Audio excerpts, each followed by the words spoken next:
Hello, j'espère que vous allez bien. On se retrouve pour un tout nouvel épisode de Jardin de vie.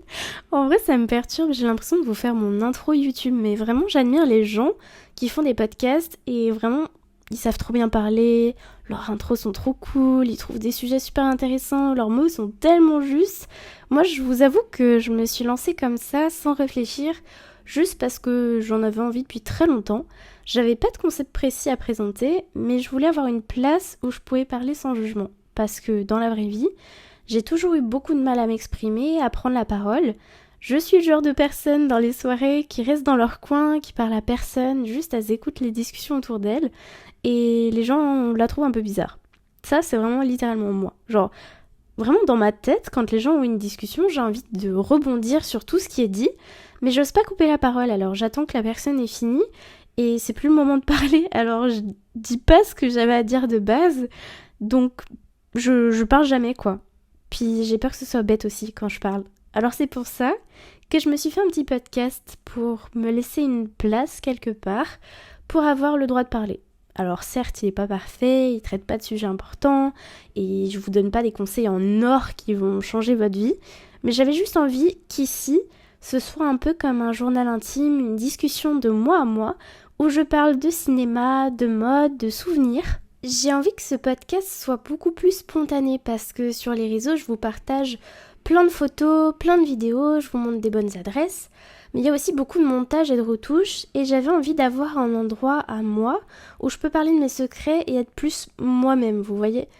Je suis déjà moi-même, mais juste de montrer ce que je montre pas. Aujourd'hui, j'avais envie de vous parler un peu de mes souvenirs.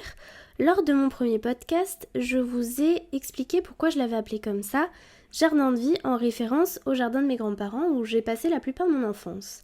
Aujourd'hui, j'avais envie de vous parler d'eux, de mes souvenirs que j'ai eus avec eux, parfois douloureux mais tellement importants à mes yeux, parce que mes grands-parents, c'était tout pour moi. Comme mon frère et mes parents, ils m'ont fait grandir et devenir la personne que je suis maintenant, et je leur en serai toujours reconnaissante. Du coup, petite, je vivais chez mes grands-parents avec mon frère, dans un petit village à la montagne. J'y ai vécu de mes 1 an à mes 12 ans, je dirais. Mes parents étaient très occupés, ils étaient, et le sont toujours d'ailleurs, boulangers-pâtissiers, et c'est un métier tellement dur physiquement et mentalement, faut se battre constamment quand on est artisan. Et ils travaillaient beaucoup pour subvenir à nos besoins, puis la crise économique est arrivée et ils ont travaillé 10 fois plus encore. Donc ils avaient vraiment pas le temps de s'occuper de nous. Ils se sont sacrifiés pour qu'on ait une vie de rêve. Je me souviens qu'à Noël, pendant qu'on le passait chez nos grands-parents, ils prenaient même pas le temps de le fêter. Ils rentraient tard le soir et mangeaient des coquillettes pour pas trop dépenser d'argent et avoir un plus gros budget pour nous offrir des cadeaux. Je sais pas si vous vous rendez compte de la claque que ça m'a fait quand je me suis rendu compte de ça en grandissant. Parce que quand t'es petit, t'as pas le recul face à ce genre d'action et juste tu comprends pas pourquoi tes parents passent pas Noël avec toi et tu leur en veux un peu. Quand j'étais petite, j'ai beaucoup souffert de leur absence parce que je me sentais limite abandonnée. D'ailleurs, tous les soirs chez mes grands-parents, je passais un appel à ma maman pour lui raconter la journée déjà. Et j'étais assise sur des marches d'escalier et je lui demandais quand est-ce qu'on se verrait. Et elle me disait toujours dans un dodo. Mais le lendemain, j'attendais toujours sur cette même marche d'escalier son appel et je lui posais toujours la même question. Et c'était très dur, l'attente était très longue, mais ça a toujours été des parents absolument incroyables qui faisaient tout pour notre bien. Après, j'étais triste de ne pas être avec ma maman et mon papa, mais j'ai passé de très bons moments chez mes grands-parents. Je me souviens que pour le trajet, ma maman me préparait toujours un petit sac de bonbons. J'adorais les bonbons et j'aime toujours beaucoup ça.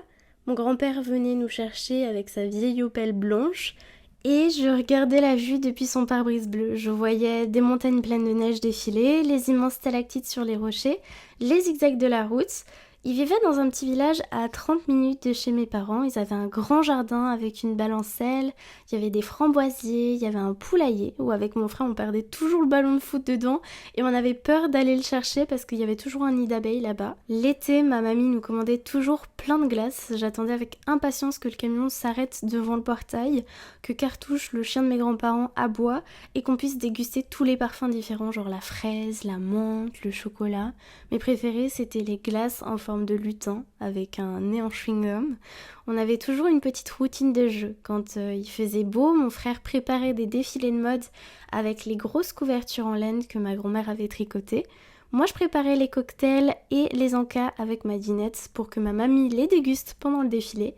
Et mon papy faisait ses mots croisés sous le grand laurier. Le dimanche, surtout quand il pleuvait, on faisait des parties de petits chevaux dans la grande véranda. Et ça me plaisait trop de voir la pluie couler sur les vitres et de suivre leur course avec le bout de mon doigt. Ma mamie et mon papy, c'était un peu comme une deuxième maman et un deuxième papa.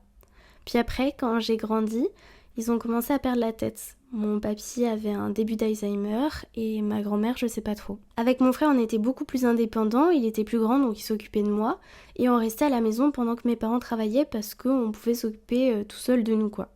Donc on se voyait plus tous les jours avec mes grands-parents, mais une fois par semaine à peu près. Je me souviens que dès que mon papy nous revoyait, il disait toujours « Oh mais t'as bien grandi, t'es bientôt plus grande que moi » et il se mettait debout à côté de moi pour comparer nos tailles et il rigolait.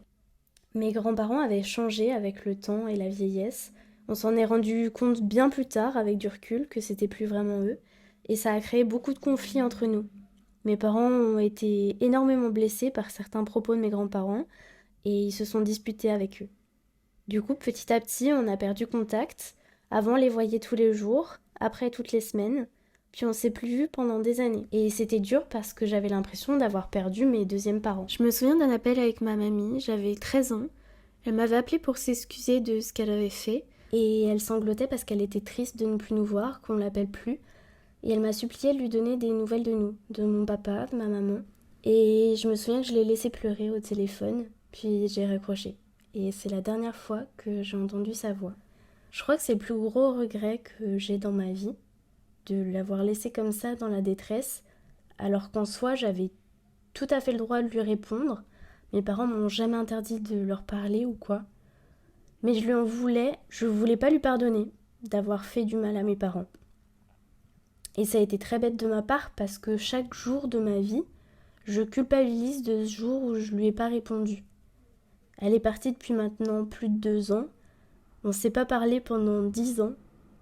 Et j'ai toujours son numéro de téléphone dans mon portable. J'arrive pas à l'effacer. J'ai comme le besoin de le garder. Comme si un jour elle allait m'appeler de nouveau. Je vous jure, qu'est-ce que j'aimerais qu'elle m'appelle une dernière fois juste pour m'excuser. Mon papy est décédé et ma mamie l'a suivi quelques mois après. Avant sa mort, mon papa est venu la voir à l'hôpital.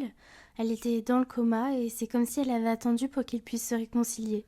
Le cœur de mon papa s'est apaisé parce que du coup il a pu lui dire tout ce qu'il avait à lui dire. Et elle a marmonné quelque chose dans son sommeil, comme un je t'aime, puis après elle s'est éteinte.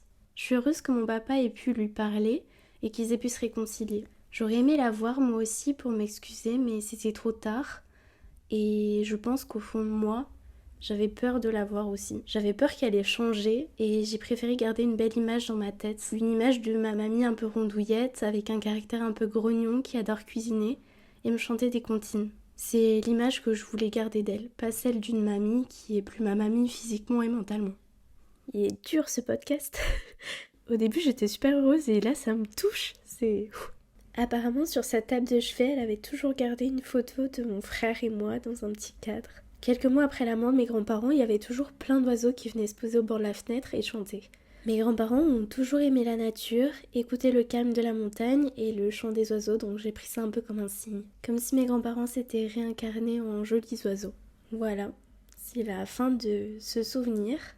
C'est un podcast qui est assez dur à écrire et surtout à vous raconter, mais ça me tenait à cœur de mettre des mots sur cette période de ma vie. Et si vous avez la chance d'avoir vos grands-parents dans votre vie, n'hésitez pas à leur dire que vous les aimez et à passer du temps avec eux pour pas avoir de regrets. N'ayez pas peur d'être contrarié contre quelqu'un, mais apprenez à mettre votre rancœur de côté parce qu'on ne sait pas de quoi la vie sera faite. Je vous fais des bisous et merci d'avoir écouté mon jardin de vie.